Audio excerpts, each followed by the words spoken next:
Hello, everybody.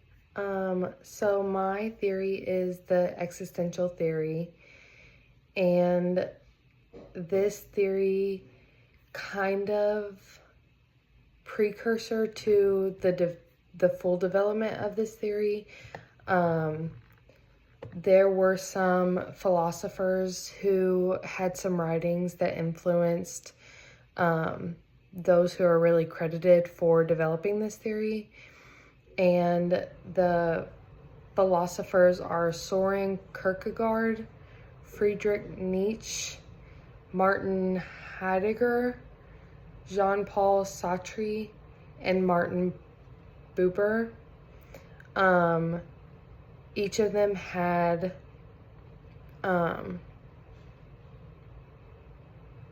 some writings that influenced who is truly credited for the existential theory. And the main person credited is Viktor Frankl. He was a central figure in developing existential therapy in Europe and bringing it to the United States. He was born and educated in Vienna. He believed that the essence of being human lies in searching for meaning and purpose.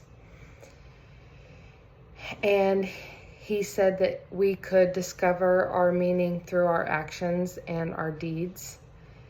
He developed his own theory of psychotherapy, emphasizing the concepts of freedom, responsibility, meaning, and the search for values.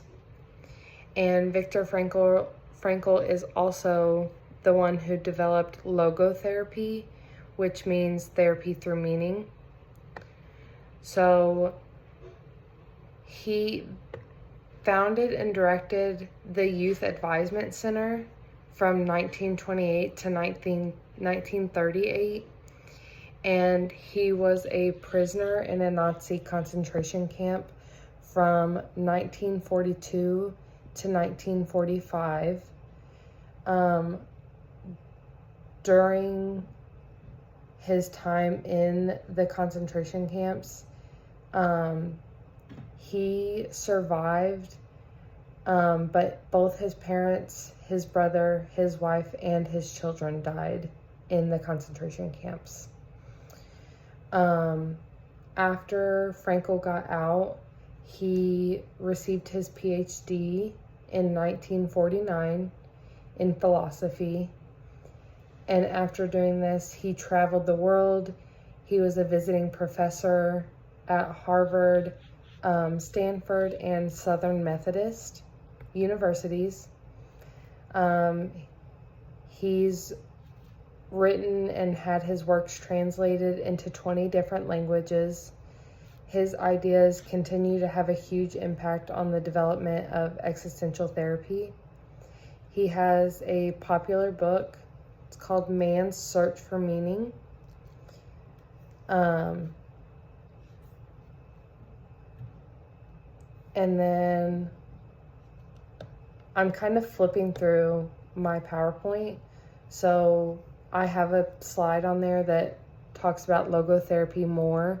And it says, logotherapy is an approach to psychotherapy that helps people explore what makes their lives meaningful so that they can better deal with difficulties and overcome problems. Logotherapy seeks to help people discover and recognize their freedom, to find meaning despite problems and challenges, and to determine ways to implement positive, goal-directed actions in their life. So other contributors to existential therapy, one is Rollo May. His writings have had significant impact on existential practitioners, and his writings helped translate key existential concepts into practice in the US and in Europe.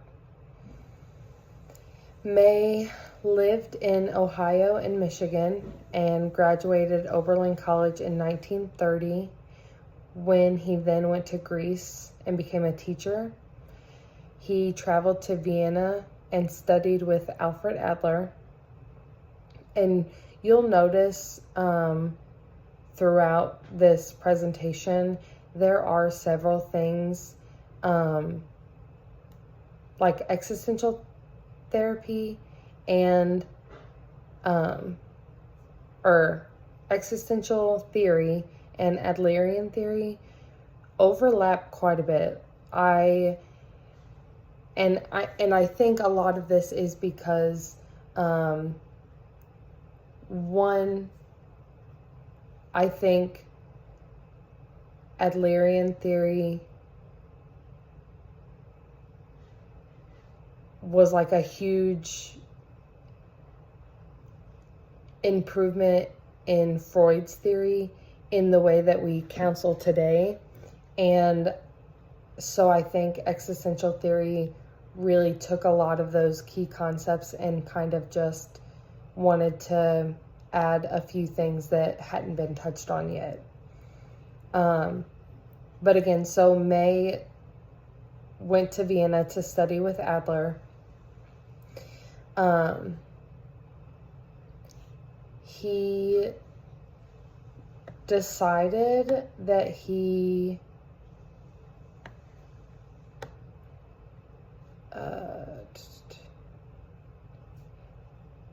I'm trying to remember. I thought I wrote this down. He moved back. He got his degree in theology and then decided that the best way to help people was through psychology. And so he moved back to the US and went back to school and got his PhD in psychology, I believe is what I read. And he when he was studying for his doctorate, he was diagnosed with tuberculosis and had to spend 2 years in a sanitarium. During his time in the sanitarium, he spent time reading Soren Kierkegaard, which helped him to recognize the existential dimensions of anxiety. So May has some books specifically on anxiety and how anxiety affects life. May's greatest influence was theologian Paul Tillich. I think I'm saying these names right. Most of his writings reflect a concern with the nature of human experience, such as recognizing and dealing with power, accepting freedom and responsibility, and discovering one's identity. And then the last, who I put as a key contributor that was really talked about in the book is Irvin Yalom. He was born to parents who immigrated from Russia after World War I, and he grew up in a poor inner city of Washington. And since the area that he lived in wasn't great, it says he took to reading to stay indoors. He actually published The Theory and Practice of Group Psychotherapy in 1970, and now that is in its 6th edition. And he also published Existential Psychotherapy in 1980.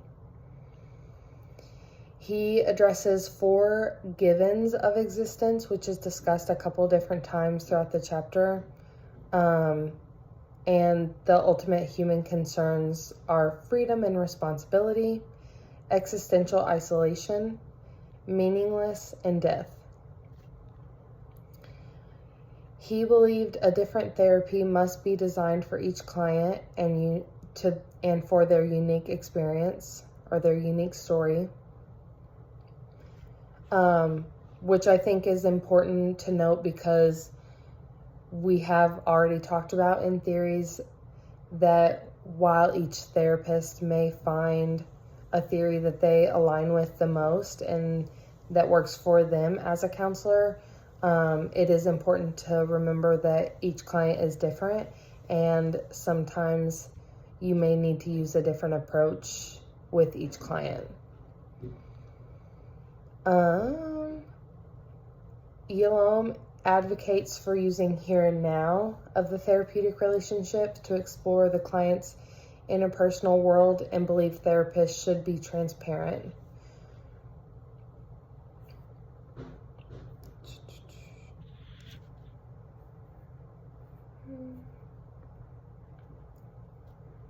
What need did it fill? So I looked for this throughout the chapter, and what I found that I feel like most aligns with the need was, it says the need for a therapeutic approach that recognized the human condition and the inherent conflict between the finite and the infinite aspects of existence.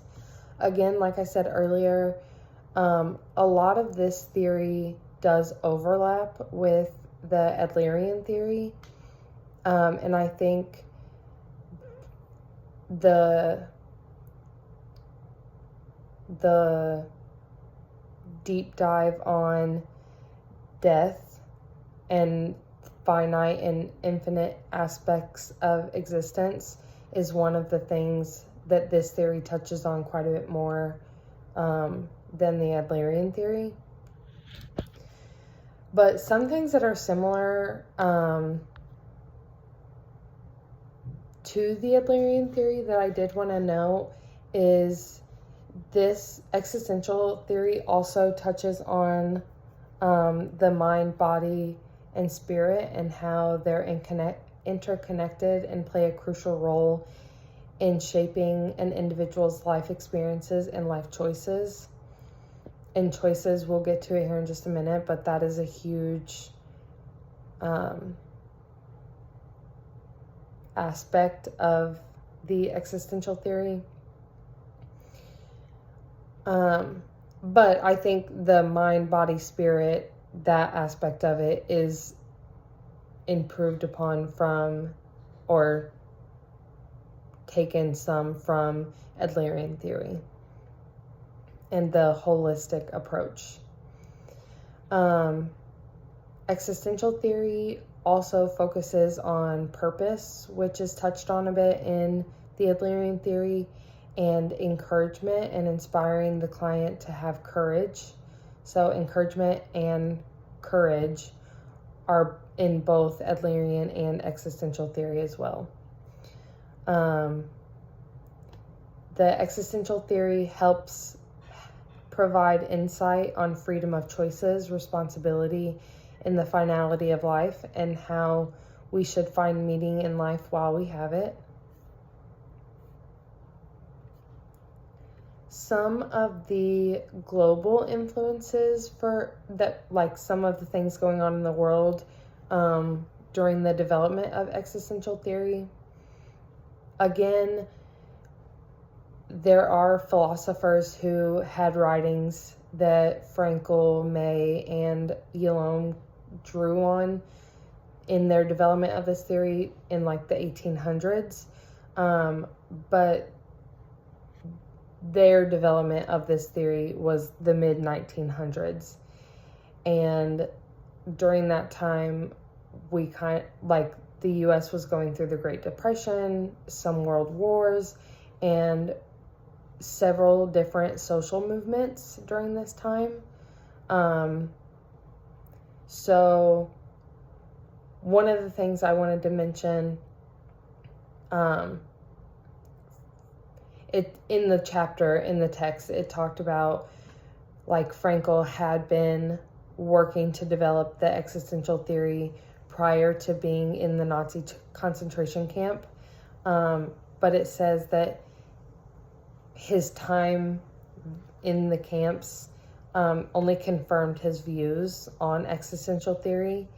He observed and personally experienced the truths and expressed by existential philosophers and writers who hold that we have choices in every situation.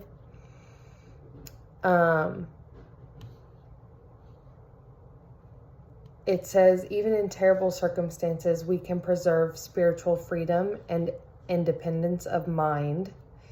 Everything could be taken from a human except one thing. And then it quotes, the last of human freedoms, to choose one's attitude in any given set of circumstances, to choose one's own way. A quote taken from Friedrich Nietzsche that captures the essence of Frankl's experience and writings. That which does not kill me makes me stronger. And I think in going back to Yalom, his parents were immigrants after the First World War. And when they immigrated to the U.S., they lived in a poor neighborhood. And again, like, we were coming out of the Great Depression, which did not help. And so I'm sure during this time, I can only imagine that people felt helpless. And so finding meaning in life and finding things to fight for was important to keep going.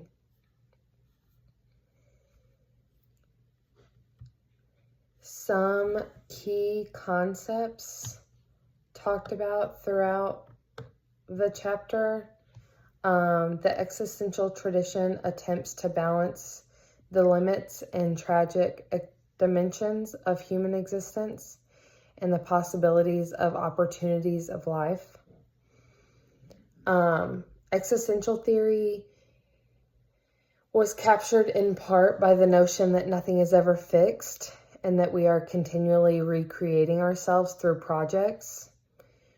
We continually question ourselves and the world around us in accordance with our developmental stage in life, and often ask, who am I?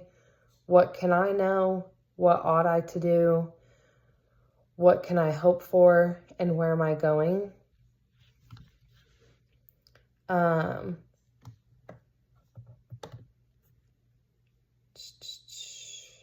Another aspect of existential therapy is having clients confront ultimate concerns rather than coping with immediate problems. So rather than focusing on solving problems, existential therapy is aimed at removing roadblocks to meaningful living and having clients assume responsibility for their actions. Existential therapists assist people in facing life with courage, hope, and willingness to find meaning in life.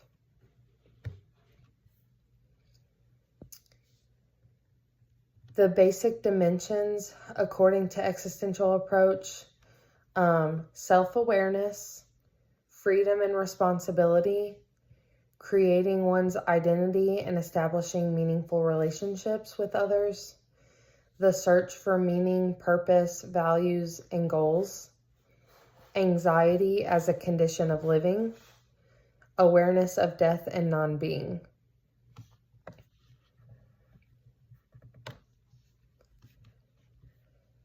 So, freedom, choice, and responsibility constitute the foundation of self-awareness. We are mortal beings, and we do not have unlimited time to accomplish what we want out of life. We can take action or not, but taking action is a decision. We choose our action, thus partially creating our own destiny. Through increased awareness of our choices, we increase our sense of responsibility for the consequences of our choices. So that's touched on a lot in this theory, is we have the freedom to make choices. So even regardless of the circumstance you may be put in, you have the ability to choose what you want going forward, which is why you want to have a meaning of life and values. so that you can choose what you want for your future. And it talks a lot in the chapter about how not choosing is essentially avoiding your freedom of choice and living with the consequences of your decision, of your choices, or of your decision to not choose.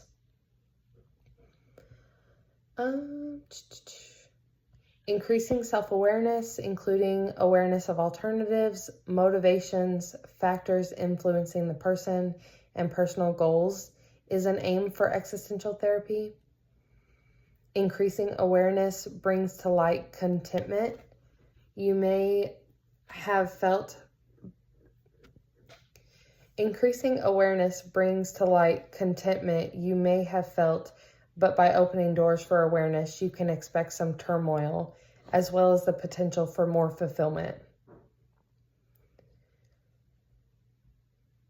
A central existential concept is that although we long for freedom, we often try to escape that freedom by defining ourselves as fixed, which is kind of what I was talking about a minute ago.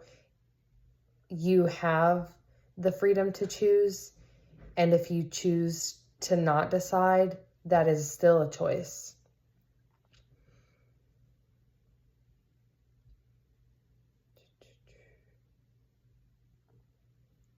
And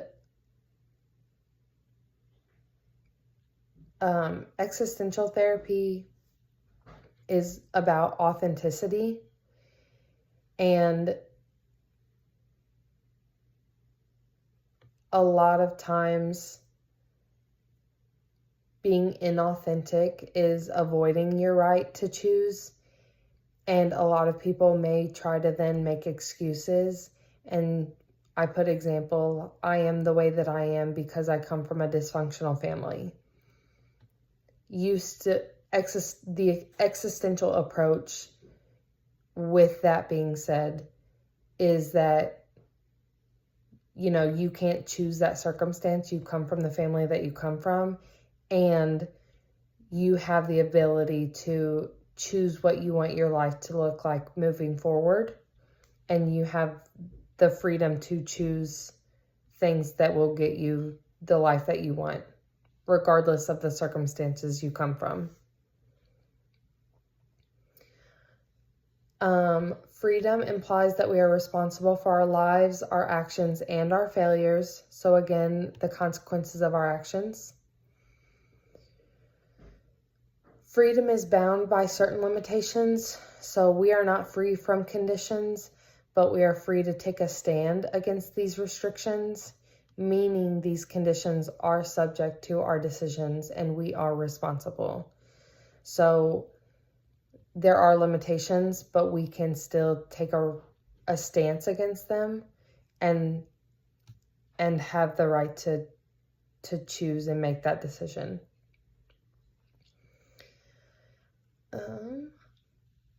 Existential guilt, being aware that we have avoided choosing. It grows out of a sense of incompleteness and a realization that we are not what we might have become. Guilt may be a sign that we failed to rise to our anxiety and that we have tried to evade it by not doing what we know is possible for us to do.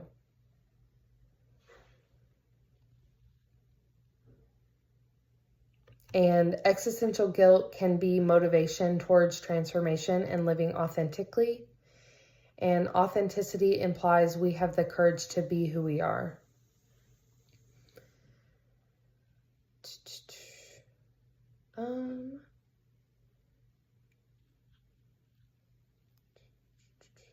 The courage to be, we struggle to discover, to create, and to maintain the core deep within our being. One fear clients may have is to uncover they are simply reflections of others. It is important to have courage to create a life that has meaning and substance that the client chooses. So this is basically saying Sometimes clients may come in and they're worried that breaking down walls and stuff like that will bring to light that they are reflections of people who are in their life, and they may be worried to be who they are instead of the choices and decisions and things that other people believe are important.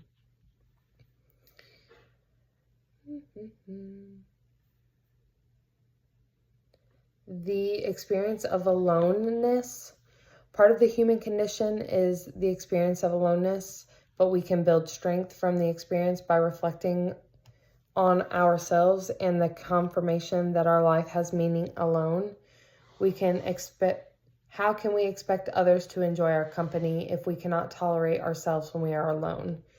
That's one of the huge things that I took from that. And that basically you need to be able to be okay with who you are alone by yourself so that others can appreciate who you are as well.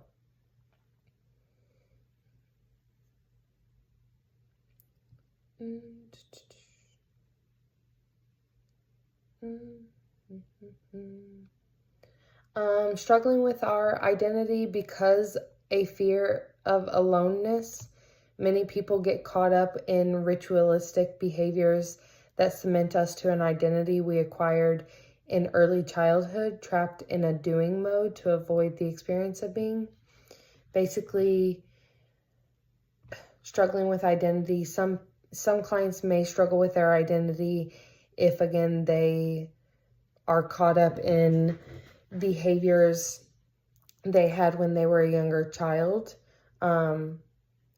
and not realizing as an adult they have free will and they can choose who they want to be, choose their actions, and follow through on those.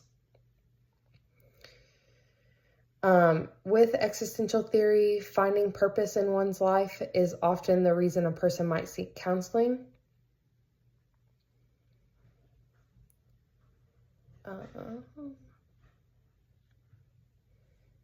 The problem of discarding old values. So one of the problems in therapy is clients discarding traditional, sometimes imposed values without creating new values that align with their way of living. One of the tasks of the therapeutic process is to help clients create a value system that provides the foundation system based on a way of living that is congruent to their way of being in their life now. Clients will be searching for values, and it is the job of the therapist, the existential therapist, to trust in the capacity of the client to eventually create an internally derived value system that provides the foundation of a meaningful life. The therapist's trust is important in encouraging clients to trust their own capacity to build a new source of values. Again, encouraging the client kind of goes back to the Adlerian theory. Meaninglessness. So, Frankl believed a lack of meaning is the major source of existential stress and anxiety. Existential neurosis is the experience of meaninglessness. Meaninglessness in life can lead to emptiness and hollowness. Frankl called, which is a condition Frankl called the existential vacuum. Because there is no preordained design for living, people are tasked with creating their own meaning, and those who do not have tasks and routines may find themselves wondering what's the point if in the end we all die anyways. And experiencing meaninglessness and establishing values are at the heart of counseling for existential therapy.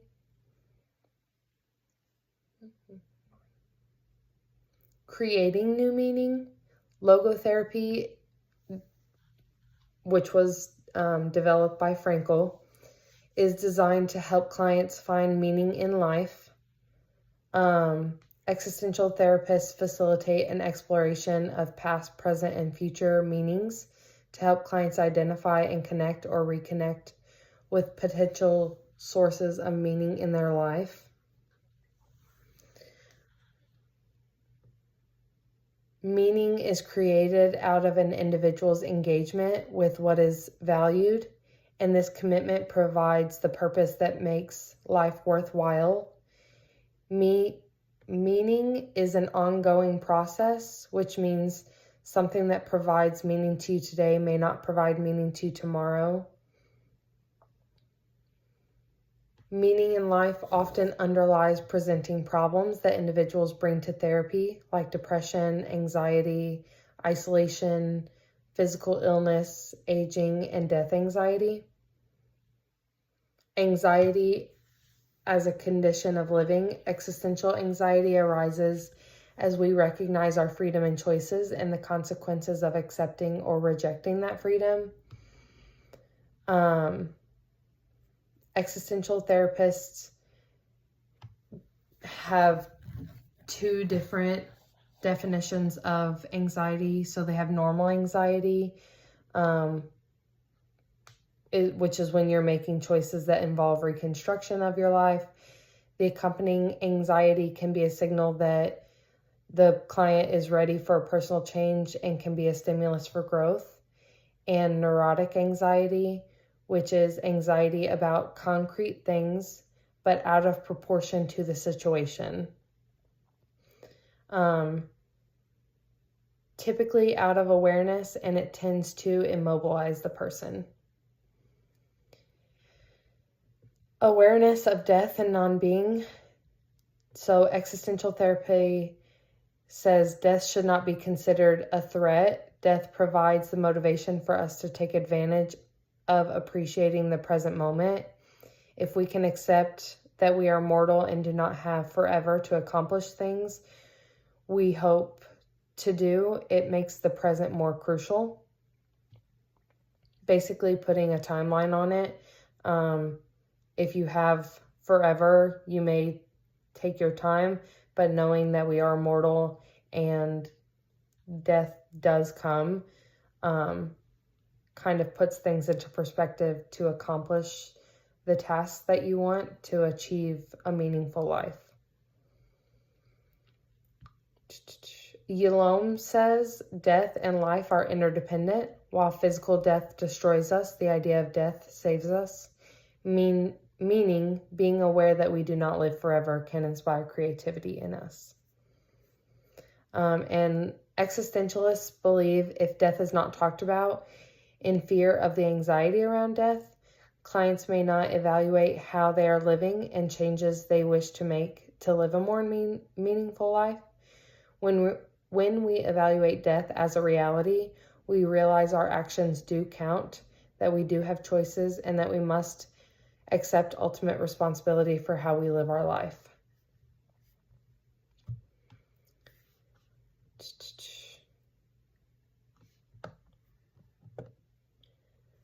So what causes hurt and suffering? So existential therapists believe that pain and suffering are integral to the human experience and often seen as opportunities for personal growth and understanding. And in the book, it talks about restricted existence. It says clients may have limited awareness of themselves and are often vague about the nature of their problems. Clients may feel trapped, helpless, and stuck with no way to deal with life's situations. And what promotes change? Helping clients to become more present to both themselves and others, assisting clients in identifying ways they block themselves from fuller presence, challenging clients to assume responsibility for designing their present life, and encouraging clients to choose more expanded ways of being in their daily life. So basically increasing self-awareness to alternatives, motivations, factors, influencing a person and their goals. Existential therapy also puts a huge emphasis on the therapeutic relationship, and the quality of the person-to-person encounter is the stimulus for positive change. And then I have added a quiz onto the PowerPoint slides that I will do. And I'll read through them real quickly. So, who created logotherapy? Rollo May, Irving Yalom, Soren Kierkegaard, or Viktor Frankl? It's Viktor Frankl. Which of the following is not a basic dimension of the existential approach? A, self-awareness. B, freedom and responsibility. C, the iceberg theory. D, the search for meaning, value, purpose, and goals. It's the iceberg theory that is from Freud.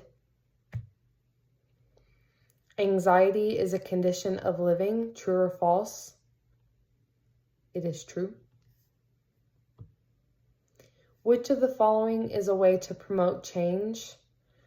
Helping clients to become more present to both themselves and others. B, assisting clients in identifying ways they may block themselves from fuller presence.